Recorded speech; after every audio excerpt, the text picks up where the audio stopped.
recording artist. Famous for breakup songs like You Fat Shamed Me on Facebook, Hudson was a pop star of such magnitude she could bring governments down with a single tweet. Not that she had ever troubled to. Hudson Greater's focus was, first and always, Hudson Greater. Ah, yes, Laura said, when Lorne, apparently realising he was revealing more than he was supposed to, abruptly shut up. I know Hudson well. Lorne's small, sharp eyes widened. You know her? The eyes swept swiftly over Laura, who did not, admittedly, look like the bosom friend of a megastar. Now, as always, she was wearing black jeans, a tight blue shirt, heeled Chelsea boots, and a long beige trench. Her long black hair had not been brushed since lunchtime, and her sole nod to makeup was red lipstick and a flick of eyeliner. This had been Laura's unvarying look since she'd first come to London some years ago. She had been surprised and relieved to find that her personal style, arrived at in Paris entirely through lack of money, was considered in the British capital the height of Gallic chic. People even thought her hair, whose fringe she cut with kitchen scissors, was the work of a top stylist. She used to go out with a friend of mine, Laura told Lorne. It was nothing less than the truth. Laura had met Hudson Greater during the Three Weddings story. At the time, the singer had been dating Laura's friend, Casper, a resting actor who, following an unexpected sequence of events, had become the latest James Bond. His predecessor as Bond, who Hudson had also dated, was an actor called Orlando Cheese. Together, they had been known as Cheese Grater. Lorne gasped. Not Dominic Clutterbox. Hudson had a weakness for posh English actors, and Clutterbox was the latest. The relationship had, as they always did, ended acrimoniously. Her latest breakup hit, Didn't Realise You Wore a Wig, was currently topping the charts. No, said Laura, but who knew he wore a wig anyway? His hair always looked so natural. They were happily discussing this when Lorne's phone rang.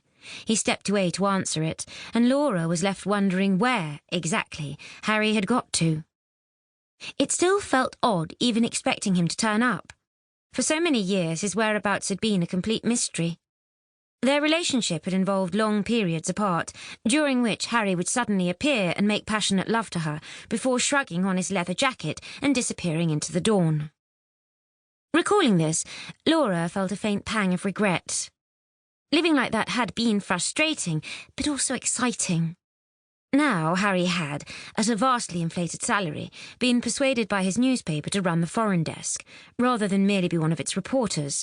Things were... what was the word? Cosier? Boring? Certainly they were less thrilling. Sometimes they were even annoying. A classical music fan, Harry was obsessed with Radio 3. He played it all the time in the kitchen, and it got into Laura's brain. She would wake in the night with violins screeching in her head. She wasn't sure about Harry's slippers either. A heatless flat during an early posting to Moscow had rendered him ultra-susceptible to cold. But while the cause was dashing, the effect, a pair of moth-eaten moccasins with the backs trodden down, was middle-aged. And Harry turned up Laura's radiators to such an extent she sometimes stood outside the door to cool down. In what sense is this a riverside development? Laura asked Lorne when he had finished his call. He was looking sharp and impatient again. Their brief moment of connection over Dominic Clutterbox's hair was evidently over. I can't see the river at all. We must be about 5 streets back from it. Lorne assured her that you got a fine view of it from the upper floors. But we're looking at one on the 2nd floor, Laura pointed out. The corkscrew's glass doors now sprang back to reveal a tall, broad-shouldered figure in a long, dark coat.